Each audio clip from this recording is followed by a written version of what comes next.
পিছনে একটা দ্বন্দ্ব লাগাইয়া মাইসেলাদের ফাটল সৃষ্টি কইরা মূলে একটা কথাই যথেষ্ট, আমার এক আল্লাহ এক নবী কোরআন। ঠিক কিনা বলেন? কোরআনের ক্ষেত্রে নবীর ক্ষেত্রে আল্লাহর ক্ষেত্রে যদি মূল জায়গায় এক টাকা হয়, আকীদা যার যা কোনো অসুবিধা নাই। এর আকীদা নিয়ে হে থাকুক, হে বুকে হাত বাঁধছে, বুকে হাত বাঁধতে দেন, হে নাবিতে হাত বাঁধছে, তখন হাবিতে হাত বাঁধতে দেন। যে হাত বাঁধে না তার নাচ ছাইড়া দিতে বলেন। আমি মদিনায় গেছি, মক্কায় গেছি, বহু জায়গায় দিয়েছি, হাত বাঁধেই না, ছাইড়া দিয়ে নামাজ পড়ে। ছাইড়া দিয়ে হাতে সুবিধা দিয়ে কেউ মসজিদে কেউ হাত বাঁধছে কেন, কেউ হাত ছেড়ে দিচ্ছে, কেউ বাঁধছে, কেউ কোনো গোতাগুতি নাই, কেউ সবাই যাবার নামাজ করতেছে। সাথে ছিল বাংলাদেশ, বাংলাদেশ হইলে আমিন দূরে কোন যেত না, আমিন আসতে কোন যেত না। কে রে ভাই, সেটা আল্লাহরই সাজা দিতেছে, ডাকতেছে তো আল্লাহরই, অসুবিধা কি? একবার তো নামাজই বলে না, ওই এর সাথে কোনো ঝগড়া নাই।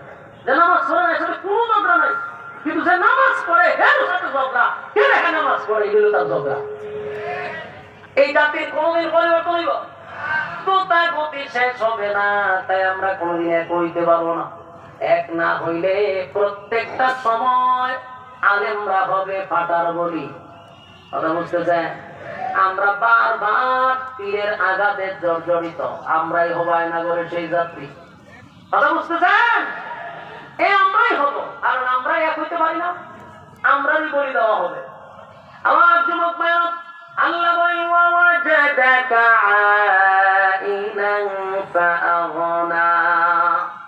আল্লাহ বলেন বন্ধু, আমি আপনাকে ধনী বানাইছি। বলুন কি বানাইছি?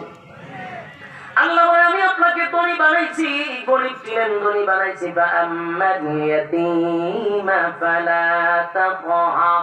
তাই ইয়াতীমদের প্রতি আপনি কঠোর হইয়েন না। যারা ইয়াতীম আছে আপনাদের আশেপাশে, তাদের সঙ্গে কঠোর হইয়া কথা বলা যাবে না।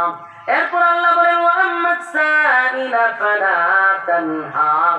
এবং আপনি যারা চাই তাদেরকে তাড়িয়ে দিবেন না, তাদের সঙ্গে আপনি খারাপ আচরণ করবেন না। ভিক্ষুকের সাথে সুন্দর আচরণ করা দরকার। কথা বুঝতেছেন? তাড়িয়ে দিবেন না, তাদের সঙ্গে খারাপ আচরণ করবেন না। ওয়া আম্মা বিনিআমাতি রাব্বিকা ফাহাদ্দিস। আল্লাহ বলেন বন্ধু, আপনার রব আপনাকে যে নিয়ামত দিয়েছে তার শুকরিয়া আদায় করেন। যুবক ভাইরা, এই সূরার শুরুতে দেখেন বন্ধুরে বন্ধু খুশি করলো। প্রথম হলো দুইটা কসম, ওয়াদুহা ওয়াল্লাইলি ইযা সাজা, নবীর চেহারার কসম, নবীর সৌন্দর্যের কসম। ওয়াল্লাইলি ইযা সাজা, বন্ধু আপনার কানো চুলের কসম। দুইটা কসম করে আল্লাহ বলেন মা ওয়াদ্দাআকা রাব্বুকা ওয়া মা ক্বালা। আপনার রব আপনারে ভুলে নেই, আপনারে ভুলতে পারে না। ওয়াল আখিরাতু খায়রুন লাকা মিনাল উলা ওয়া লাসাওফা ইউতিকা রাব্বুকা ফাতারদা। এই যে তুমি পরে